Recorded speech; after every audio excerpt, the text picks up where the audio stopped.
हम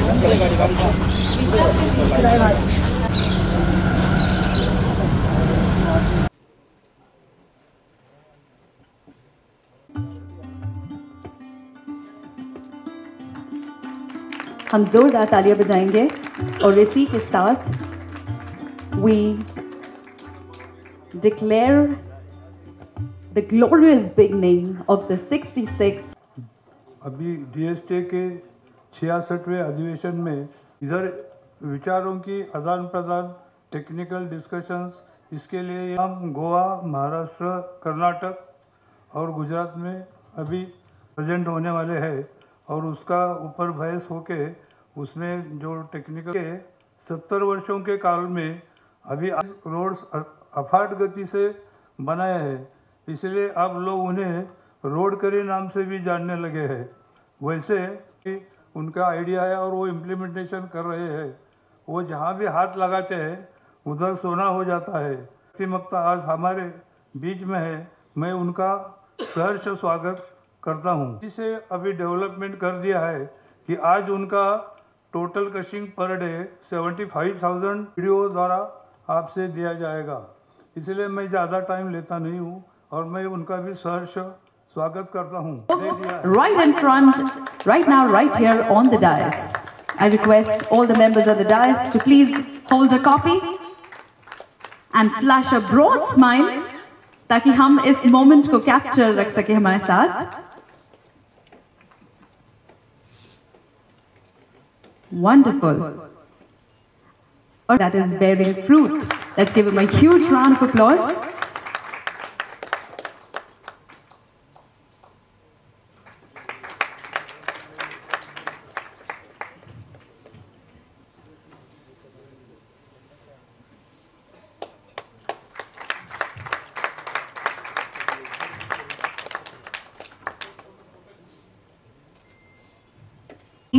He's been instrumental in developing the distillery and the IML section of the Ugar Sugar Works Limited. He has worked as the president of the All India Distillers Association.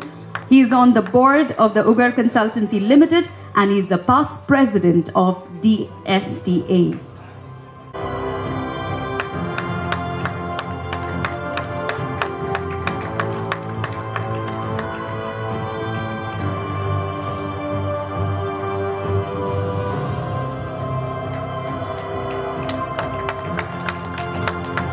आपको बहुत बहुत शुभकामनाएं और आपके आने वाले साल। He is committed to building a better Maharashtra, providing opportunity, platform and environment for youth to achieve their dreams.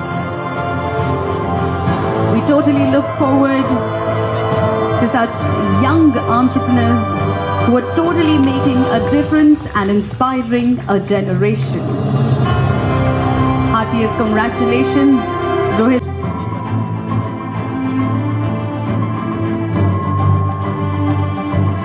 Heartiest congratulations for receiving the Sakhar Udyog Gaurav Puraskar, and we wish you all the very best for your work in the coming years.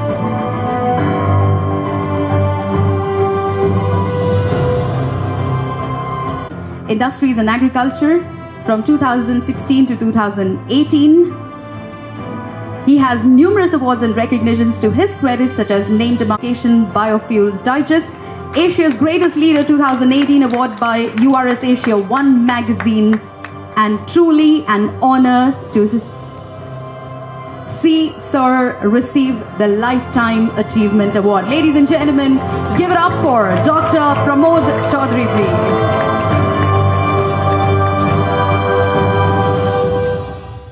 और इसलिए JCB company ने अपना JCB bio CNG पर उसका मैंने launch किया 50%, वो successful चला है।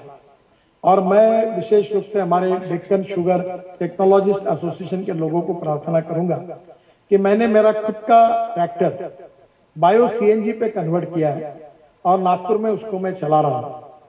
और मेरे गांव में सीएनजी मिलने की दिक्कत है, इसलिए नागपुर में ही उसको चला रहा हूँ और उसके कारण 1 से सवा लाख रुपए साल की बचत है। और मैं आपसे ये अनुरोध करूंगा कि विशेष रूप से इसकी किट भी अब अवेलेबल है, उसके स्टैंडर्ड्स भी निश्चित हुए हैं और मैंने रोड ट्रांसपोर्ट मंत्री होने के नाते उसको सभी प्रकार के अप्रूवल्स दिए। अब ये जो बायो सीएनजी बनता है, जिसमें आप लोगों के सहयोग की जरूरत है कि हमारी प्रेस मड और स्पेंट पॉज से जो हम मीथेन तैयार करते हैं बायोडाइजेस्टर में डालकर, उसमें कार्बन डाइऑक्साइड को अलग करके हम बायो एलएनजी बनाएं, क्योंकि सीएनजी को ट्रांसपोर्ट करना मुश्किल है।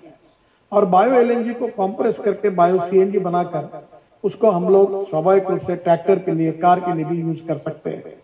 ये भी बहुत बड़ी रिक्वायरमेंट है और इसलिए बायो सीएनजी तैयार करने के लिए बगास का उपयोग करना, प्रेस मड का उपयोग करना और वहां का जो बायोमास अवेलेबल है, ड्राई स्ट्रॉ, विट स्ट्रॉ, कॉटन स्ट्रॉ, बगास, इसका भी उपयोग किया जा सकता है। मैं आपसे आह्वान करूंगा कि बायोटेक्नोलॉजी का उपयोग करके हम बायोमास को तैयार करें। अभी नेपियर ग्रास को बड़े प्रमाण पर एनिमल फॉडर के रूप में विकसित हुआ है। हमारे यहाँ नागपुर जिले में मौदा तहसील में हमारे निमकर करके डॉक्टर, निमकर करके वेटरनरी डॉक्टर है, उन्होंने अपने किसानों का फार्मर प्रोड्यूस कंपनी स्थापन की और 500 हेक्टेयर में वो नेपियर ग्रास तैयार करके किसानों को दे रहे हैं। क्या यही नेपियर ग्रास टाइप कोई बायोमास, इसका उपयोग करके हम बायो सीएनजी अगर तैयार करेंगे और हमारी ट्रक, हमारी बसेस, हमारी ट्रैक्टर उस पर कन्वर्ट करेंगे तो भविष्य के लिए किसानों के लिए बहुत बड़ा वरदान होगा। और ये भी मेरा सपना है कि गांव-गांव में हमारे यहाँ राइस स्ट्रॉ बहुत होता है। मैं भंडारा, गोंदिया, चंद्रपुर, गढ़चिरौली, तो वहां हम कोशिश कर रहे हैं कि राइस स्ट्रॉ बड़े प्रमाण में अवेलेबल है। और दिल्ली में तो पराली जलाने के कारण पोल्यूशन होता है। हरियाणा, पंजाब, पश्चिमी उत्तर प्रदेश और देहरादून, इधर राइस होता है और राइस में जो पराली है, राइस हमने शुगर से डिटर्जेंट बनाया, हैंड वॉश बनाया, डिश वॉश बनाया, लॉन्ड्री डिटर्जेंट बनाया, फेस वॉश बनाया, हेयर वॉश बनाया, शैम्पू बनाया और मुझे खुशी है कि इसका बहुत अच्छा मार्केट है। अभी हमने काफी हमारे यहाँ ये शुगर से बनाने के बाद 7-8 कंटेनर एक्सपोर्ट किए।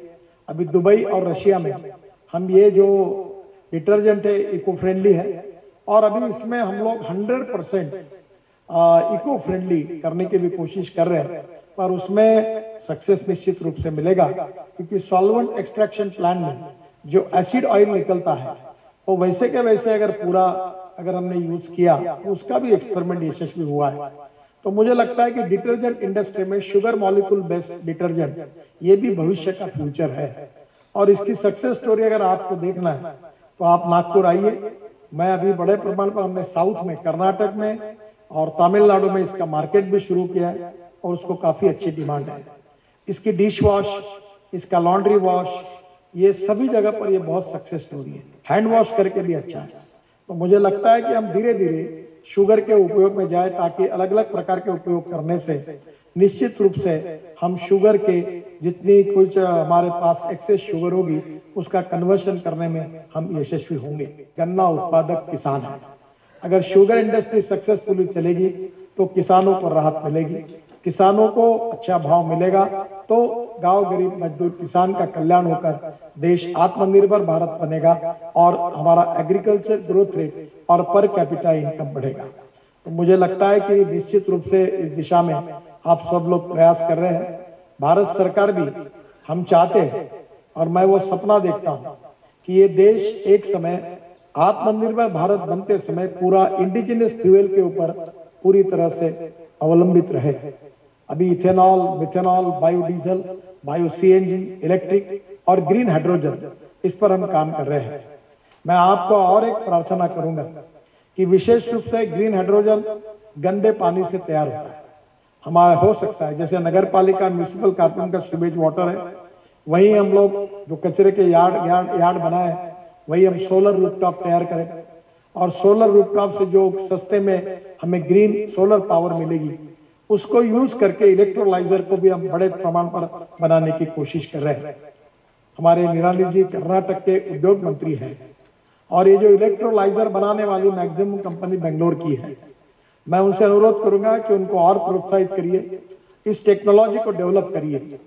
हमारा रिसर्च नीड बेस्ड होना चाहिए, जो हमारे देश की आवश्यकता है उसी के आधार पर रिसर्च होगा तो देश को फायदा होगा।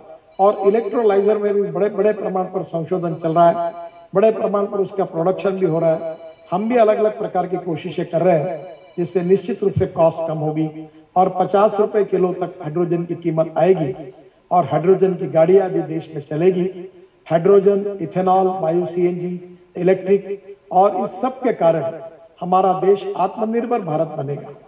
आज देश की इकोनॉमी की और देश की आवश्यकता है कि हम इंपोर्ट को खत्म करें। अगर वो दिन हमारे देश का सुनहरा दिन होगा जिस दिन हमारा इंपोर्ट पेट्रोलियम का 0 पर आएगा। पहले मैं जब बात कहता था लोगों को विश्वास नहीं बैठता था, पर धीरे धीरे लोग अब विश्वास रख रहे कि इस देश में ये हो सकता है और इसलिए आउट ऑफ बॉक्स आइडिया जो होती है उसको विश्वास रखने के लिए थोड़ा समय लगता है। मैं अक्सर लोगों को 2 बातें अक्सर आग्रह से बताता हूं कि innovation, entrepreneurship, science, technology, research, skill and successful practices, we name it as a knowledge and conversion of knowledge into wealth is the future. और दूसरी बात जो है वो विशेष रूप से सबसे महत्वपूर्ण है, वो है वेस्ट टू वेल्थ। और बायोटेक्नोलॉजी का उपयोग करके हम बायोमास का जनरेशन करें और बायोमास से सेकंड जनरेशन इथेनॉल भी बनाए, बायोमास से ग्रीन हाइड्रोजन भी बनाए और बायोमास से बायो सीएनजी भी बनाए, ताकि देश की ऊर्जा का हम लोग जितनी आवश्यकता है वो पूरी कर सके। हमारे किसानों को हम अन्नदाता कहते हैं। मैं अब यही कहूंगा, अब किसान अन्नदाता नहीं, किसान ऊर्जा दाता बने और ये पूरी ऊर्जा देश के किसान तैयार करे। और ये जो पैसा है, जो 25 लाख करोड़ का इंपोर्ट भविष्य में 5 साल के बाद होने वाला है, ये 25 लाख अगर एग्रो इकोनॉमी में अगर चला गया तो किसानों की गरीबी, भूखमरी, बेरोजगारी दूर होगी और एग्रो इंडस्ट्रीज देश में बहुत फैलेगी।